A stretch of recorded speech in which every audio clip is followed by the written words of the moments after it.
Shalom Israel. I want to start off by giving all praises to Yahweh, Hashem, Yahawashi. Double honors to the apostles and elders at Great Millstone, and blessings to the elect.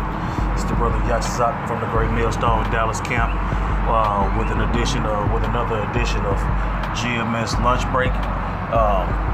Basically, I just want to get into something real quick. From the apostles and elders of Great Millstone on down, we talk about how important faith is to us according to the scriptures. You know what I'm saying? And how we understand the spirits keep coming back to the earth to stand in their light, fulfill certain judgments and things of that nature. You know what I'm saying?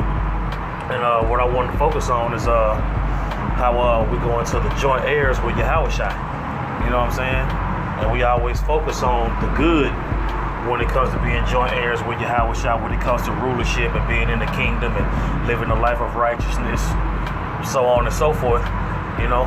But with the times that we're living in now, the spirit is on me to focus on being joint heirs in Yahawashi and catching hell and suffering, you know. This is Romans chapter 8, verse 16.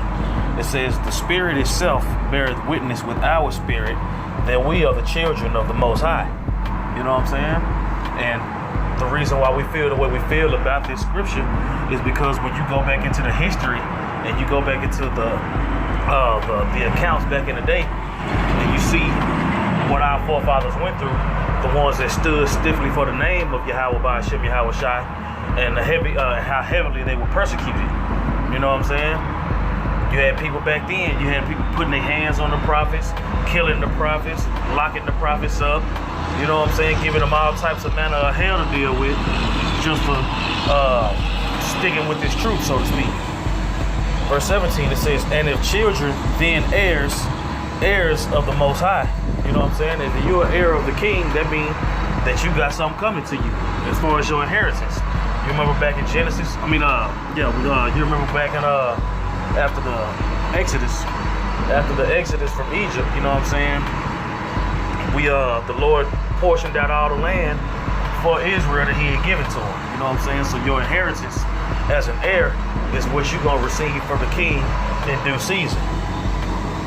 And if we gonna receive the kingdom of heaven and rulership and things of that nature, you also got to think about when the Lord was on the scene, man. He called hell. You know? It says, "And the children then heirs of the Most High, and joint heirs with Yahawashi, if so be that we suffer with Him." You know what I'm saying? And I want to focus on suffering. You know, you got to be able to suffer with the Heavenly Father's Son, man. You got to go through what He went through. It said the servant is not greater than his master. You know, it said that in John 17, the Lord talked about how He came to the earth and sanctified Himself, just so that we can sanctify ourselves through Him. You know what I'm saying? How did He sanctify Himself? How did He purify Himself? He purged off all the wickedness. He purged off all the wickedness for the nation, man. You know what I'm saying? For His own sins, for the elect, and eventually the rest of the nation. You know? But at the end of the day, it's only a small group of men that's gonna go through that suffering like He went through that suffering. You know? I think that was me and the brother Yahawashi from the Mississippi camp. We was talking about that. You know what I'm saying? Being glorified and being suffering. Being glorified and suffering with Yahawashi. You know what I'm saying? Yahawashi suffered a horrible death, you know, just so we would be able to have a shot at the kingdom. You know what I'm saying? And if we gonna have to go through the same thing that He went through, people gonna lie on us. People gonna try to mess up our well-being. You know, people gonna try to get us arrested. They even gonna try to kill us eventually, you know. But you have to go through those things in order to be glorified with Yahawashi, because He went through them for you. So it would only be right for you to do it for Him, because He said at the end of the day, there's no greater love than for a man to lay down his life for his friends. You know what I'm saying? And if we are those men, then the Lord did that for us. So I'm gonna read that again, and then I'm gonna let you brothers go. It's Romans chapter 8, verse 16 and 17. It says, "The Spirit itself beareth witness with our spirit that we are the children of Yahweh. And if children, then heirs of Yahweh, and joint heirs of Hamashiach Yahawashi.